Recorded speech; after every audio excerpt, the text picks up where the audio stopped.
हाँ, तो मैं बताता हूँ, मेरा नाम नमन है और मैं यहीं ग्रेटर नोएडा से हूँ। और इसके अलावा मेरे पास बताने के लिए सिर्फ इतना है कि मैं गरीब हूँ। और आप सब लोगों से मुझे बहुत ज़्यादा अपनापन लग रहा है, क्योंकि गरीब का तो गरीब से वो नाता है जो हाथी का हथनी से नहीं होता। नहीं हुआ ना राइम? हाथी का हथनी से नहीं होता, दूधिया का दूध से नहीं होता, और चील का मूत से नहीं होता। और देखो भाई, गरीबी, बहुत सारे लोग बोलते हैं भाई हम गरीब हैं, हम गरीब हैं। असल में उन्हें पता ही नहीं है कि गरीबी क्या होती है। गरीबी मैं जानता हूँ, मैं गरीबी से गुजरा हूँ। मैं इतना गरीब हूँ कि गरीब भी उतने गरीब नहीं होते। देखो डिफरेंस ये है कि गरीब के कच्चे में छेद होता है और मेरा छेदों से बना हुआ कच्चा है। और मेरे लिए वही सब कुछ है भाई, वो कच्चा ही मेरे लिए सब कुछ है। उससे बिजनेस चला रहा हूँ मैं अपना, जलेबियाँ बनती हैं उससे शाम को, और बहुत फास्ट वर्क करता है, इम्प्रेसिव। जितने ज़्यादा छेद उतनी ज़्यादा जलेबियाँ। और आप कभी ट्राई करके देखना, खिलाऊंगा आपको फ्री। बहुत, और स्वाद ज़बरदस्त स्वाद, एकदम ज़बरदस्त स्वाद। और मैं इतना गरीब हूँ भाई, मैं ना हफ्ते में 7 दिन होते हैं, 6 दिन फास्ट रखता हूँ। सोमवार को शिव जी का, मंगलवार को हनुमान जी का, और जैसे कुछ दिन मुझे नहीं पता भाई कौन से भगवान जी का फास्ट रखा जाता है। फ्राइडे हुआ, फ्राइडे में मैं अल्लाह के लिए फास्ट रख लेता हूँ। पैसे तो बच रहे हैं भाई। तो वही अपना, कैसे भी हो पैसे बचाने हैं। और मैं तो भाई शकल से ही गरीब लगता हूँ। जब मैं पैदा हुआ था तो मेरे घर वाले इतने गरीब नहीं थे, फिर मैं पैदा हो गया। और गरीबों का देखो एक नियम, एक कानून समझ लो, या उनका एक उसूल समझ लो, गरीबी में कुछ हो ना हो, बच्चे होते हैं। बच्चे सबके होते हैं बराबर।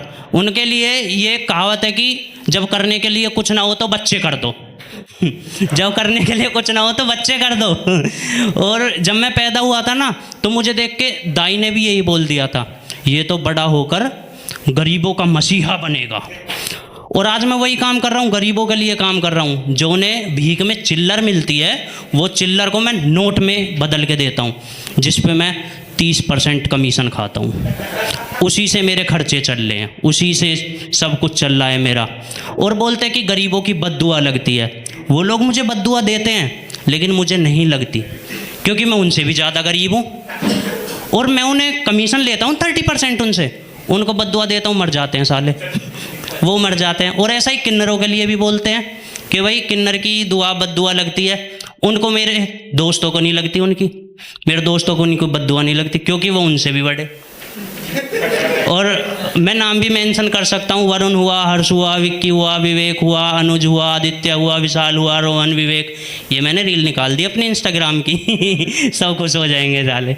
और देखो, गरीबी में जीने का अपना एक अलग अनुभव है, क्योंकि आज के टाइम में ना वैल्यू पैसे की है, पैसे की पूरी वैल्यू है। लोग इज्जत देते हैं पैसे वाले को, गरीब की कोई इज्जत नहीं है।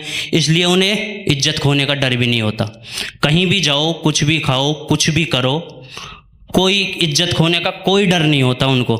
ऐसे ही मैं भी एक शादी में पहुंच गया, वहाँ पे खाना खाने के लिए, मुझे नहीं पता किसकी शादी है, और मैं वहाँ पे पहुँच गया और मैंने सोचा कुछ अच्छा होगा। मैं वहाँ पे लगा हुआ था अपना खाने में, चाउमीन वाउमीन खा रहा था। तो शादी में क्या हुआ, जो लड़का था वो अपनी गर्लफ्रेंड के साथ भाग गया। ओ, फिर तो वही अपने, जो लड़की का पुरानी फिल्मों में आपने देखा होगा, लड़की के बाप ने अपनी परंपरा शुरू कर दी, हाँ मेरी बेटी बकी, अब कौन इससे शादी करेगा। और मैं वहाँ पे चाउमीन खा रहा था, और जैसे ही दूल्हा भगा था, भिखारियों का क्या होता है, गरीबों का क्या होता है भाई, मौका चाहिए बस किसी चीज़ को पाने का। जैसे ही दूल्हा अपना सेहरा और दुपट्टा वगैरह फेंक के भागा, मैंने धैर्य से उठा के अपने सर पे रख ली और उसका साफी वापी सब अपने गले में डाल ली। और जैसे ही मैं चाउमीन खा रहा था, लड़की के बाप ने परंपरा शुरू करी, रोने लगा, अरे अब कैसे होगा, कौन मेरी बेटी से शादी करेगा। उस टाइम मेरे मुंह में चाउमीन भरी हुई थी और मैं कह रहा था मैं करूँगा। जैसे ही मैंने बोला, लड़की का भाई आया भागा भागा, उसने मुझे टेंट की सारी डिशेज़ खिलाई हैं। टेंट में जितनी भी डिशेज थी सब खिलाई हैं ज़बरदस्ती, जो मुझे नहीं खानी थी वो भी खिलाई हैं। लेकिन उस दिन मुझे एहसास हुआ गरीबी कितनी बुरी चीज़ होती है। मुझे लगा कि शायद आज लड़की के बाप और भाई मान जाते अगर मैंने वो फटा हुआ कच्छा नहीं पहना होता। एक बार तो मन में आ रहा था कि लड़की के बाप और भाई को भी वही जलेबी खिला दूँ। ना जाने मान ही जाए। That's my time. Thank you guys, thank you.